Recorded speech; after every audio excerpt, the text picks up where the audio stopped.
My name is Mike, and today I'm going to share how I was scammed out of over $3,000 in sports cards. So, to give a little bit of a backstory and add a little bit of insight before I get to how this all happened, I'll preface this by explaining I run a sports card break group coming up on my fourth anniversary. It's called Rip It Racing Breaks on Facebook. We're on Instagram and do some other stuff too, but primarily on Facebook. And so the way this all happened is um, somebody joined my Facebook group. His name's Tim Snyder. Joined my Facebook group almost 3 years ago. So the group had been running for probably about 6 or 8 months before he joined the group. And he started participating in breaks. Obviously, very active in the sports card community, especially in our NASCAR card community. Kind of befriended myself and quite a few other folks along the way. Bought and sold with this person many times over and over. Spent spent so much time communicating with this person that he felt like a friend, and that's genuinely where I thought we were at. So to give even more insight, I bought cards from him that were $200-300 a piece. Never had an issue. Sold cards to him. Had so much trust in this person that at one point when I had breaks, I was allowing him to buy into breaks and then once a week just pay for his tab. Like he had a running tab and would just pay once a week. Because I had so much faith in this person. And at one point, when people would ask me if I trusted Tim, I would tell them I would trust him with my entire card collection. And so that's kind of some backstory. Fast forward to this spring. He had reached out to me about buying sealed boxes and cases from him, as he had acquired the ability to get sealed product from different distributors. And he had explained to me that he had gotten a business license and he was essentially wanting to get into the dealer side of sports cards and being, somewhat of a distributor in one way or another. And so I kind of cautiously, because I have always been the type that I don't buy sealed products from somebody unless I 100% know who they are, where it's coming from. Like I will never buy a box of cards off of eBay or, secondhand from somebody. If it's not a really reputable source, then I just don't buy it. So I kind of cautiously agreed to buy a couple of things from him. And the first several transactions, there was no problem. And we're talking transactions that were $400-500 at a time. So no issues there. And then actually agreed to buy a full case of cards from him that was probably around the $1,500 mark, and received those with no issue.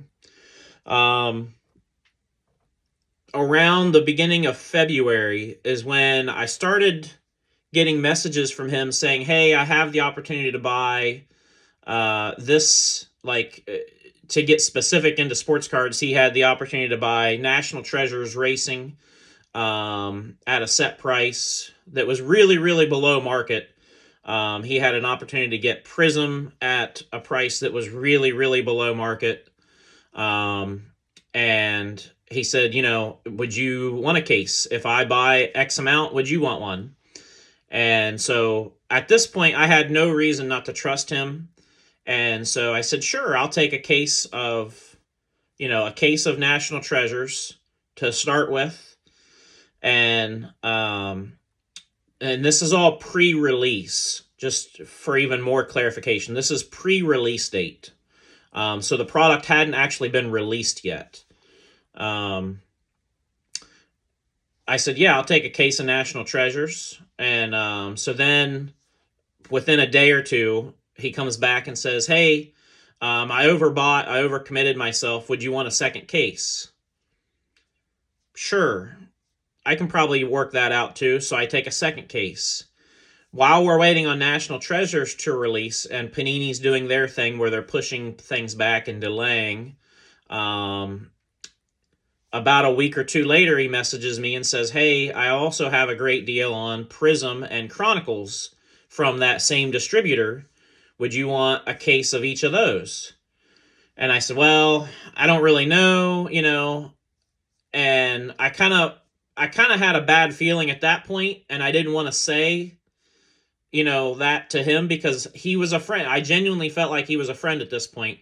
We had actually planned, so my family was planning to go to Hershey Park this summer, and I had invited him and his family to join us at Hershey Park. That's how much of a friend I thought he was at the time. But I just felt like something was off, and I couldn't put my finger on it. And so I said, I don't really know if I got the funds to make that work. And I kind of pushed it off. Well, a day or so later, he messages me and says, hey, just wanted to touch base and see if you were interested. If you can't swing it, I understand. No pressure, very, used car salesman-esque. And I should have said no then, but I thought I was helping a friend. And again, had no indication to not trust him. So I said, sure, I'll take a couple cases. So I took a case of Chronicles and a case of Prism. Again, these are going to be well below market value. So, the opportunity there is you can make a few dollars on buying below market value on a case. And those products had been released. So those should have been shipped to me right away. About a week and a half go by, and I'm like, hey, you got tracking on that stuff? No response. Start messaging him. No response. About another week goes by with no response, and I finally started feeling like, and fast forward, this is probably about the end of May at this point. By the time we've gotten to all this, I finally started feeling like I think I'm getting screwed here. And so I made a post in a Facebook group that I helped him create. And I would highly recommend to avoid all the things that he's associated with. So if you're in the NASCAR racing card community, sports cards, motorsports community, I would highly avoid its Lucky Dog Racing Club. Unfortunately, there's so many good people, but it's his group, and he's the admin, and nobody else can do anything about what's going on with that group. So I would avoid that completely. But I helped him get people into that group to begin with. So I made a post in his group saying, has anybody heard from Tim? Can't get a hold of him. And then I just started getting flooded with messages instantly. Person after person after person with the same story that I had.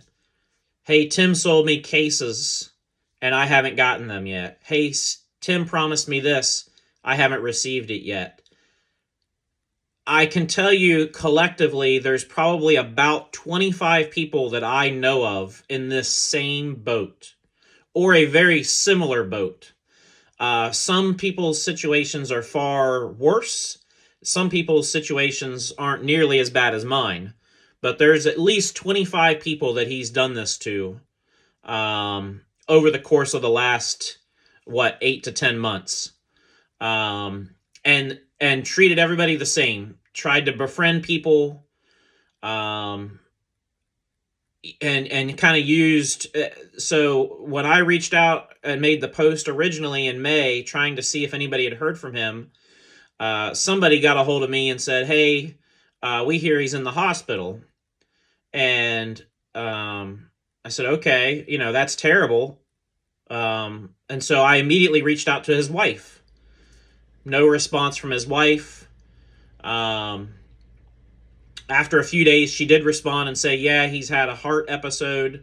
We're not sure what's going on, blah, blah, blah, blah, blah." And so I explained to her, "Look, hey, I understand, and I will gladly come help if you need help with anything. But just so you're aware, he's created some issues financially. And, he's in some trouble here, and I don't know if you're aware of this or not," me telling his wife. And that was basically the last communication I had from her. She never responded to me again. That told me that she knew, either she was in on this or she knew about it and didn't want to deal with it or couldn't deal with it or whatever. So in my eyes, she's in the same boat with him. So fast forward a couple more weeks, he had sent pictures of him in the hospital. I don't know if they're real or fake. Doesn't really make a difference to me. We got bits of communication from him here and there. And when I say we, I mean myself and the other 25 people, because now we know each other and we collectively communicate together.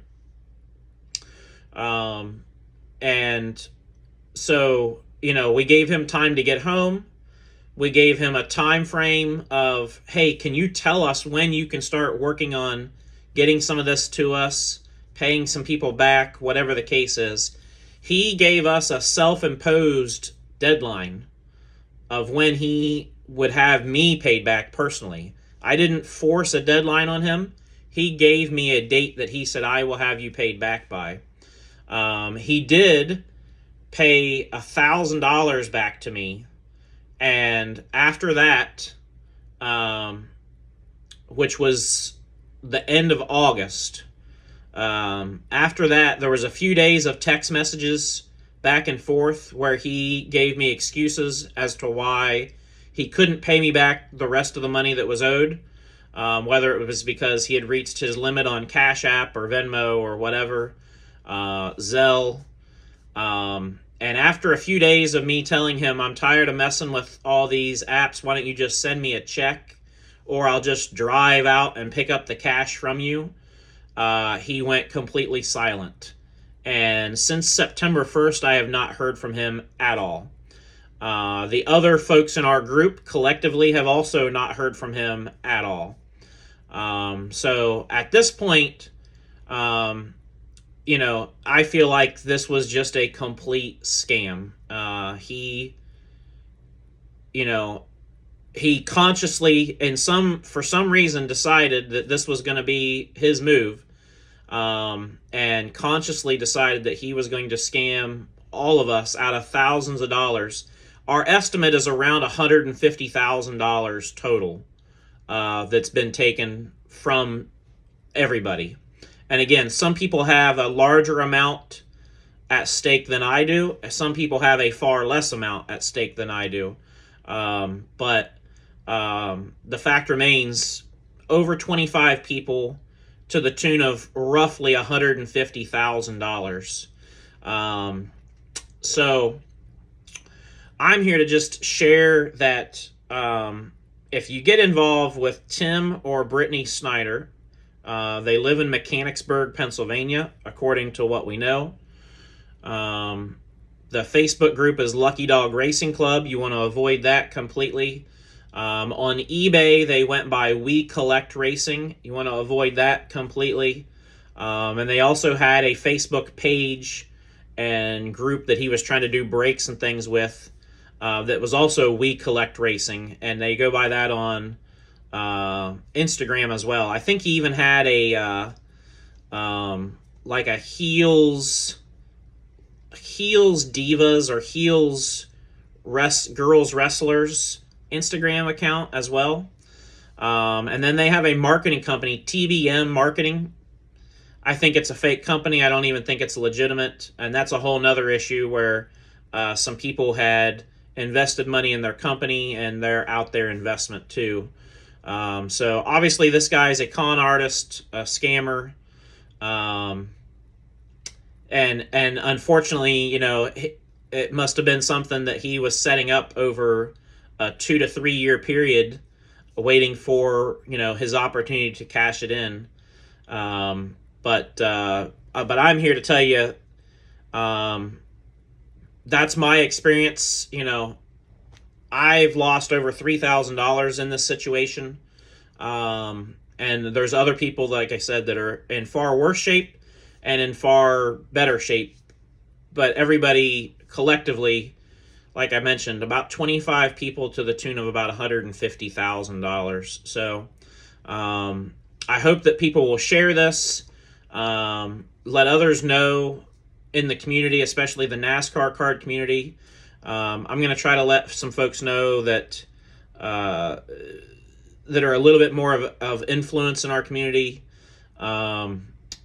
But at this point, we really, as a group, we're at a loss as to what to do. I know a couple of people have filed suits legally, but we're also told that there's no path of them to get repaid. We're told that there's angles that he can play as far as he could file bankruptcy and get those waived. So I don't know what the situation is there, but I'm here to just share the information, let everybody know. Be extremely cautious, even if it's somebody that you trust. You have to be extremely cautious when you're dealing with these types of things. Buy from people that you trust 100%. And even when you trust somebody, you have to be extremely cautious. So my hope from this is that maybe this video will get in front of somebody that will put some pressure on him to do the right thing. And whether it takes him a year to do the right thing or 2 years to do the right thing or whatever, the fact that he blatantly stole from us and has now completely stopped communicating with anybody, obviously is infuriating to everybody. And rather than making some poor decisions, this is the best path forward that I had. So that's the whole story in its entirety. If you have questions, feel free to reach out to me. I have screenshots and all the communication from him via messages and texts, and our group information, and I have a plethora of details and proof of what's gone on to share with somebody legally if anybody ever actually wanted to get behind this from a legal standpoint. But again, as a group, we're kind of at a loss as to what to do from here. I know I certainly can't afford to hire an attorney to deal with this, especially when you're out, $3,000. So that being said, I'll leave you with this. Avoid Tim and Brittany Snyder 110%. They're bad news. She is well aware of the situation. We've made her aware, and she simply chooses to either ignore it or she's part of the problem. But they're in Mechanicsburg, Pennsylvania. Again, his Facebook group is Lucky Dog Racing Club. I would avoid that like the plague. His eBay account was We Collect Racing, same on Instagram. They even had a separate Facebook page that he was trying to get going with that. Anything with that kind of stuff, I would avoid. And if you're approached by somebody that says they're involved with TBM marketing, I would highly avoid that as well, because it's probably just a fake made-up company. So anything like that out of Mechanicsburg, Pennsylvania, Harrisburg, Pennsylvania area, if you're dealing with somebody with sports cards in that vicinity, I would just be highly cautious until 100% that you're taken care of. Again, I hope this video helps others in some way, and hopefully this doesn't happen to anybody else in the future. My only regret is I wish I had spoken up sooner, and maybe we could have saved one or two other folks from being drug into the middle. But we'll see what happens from here.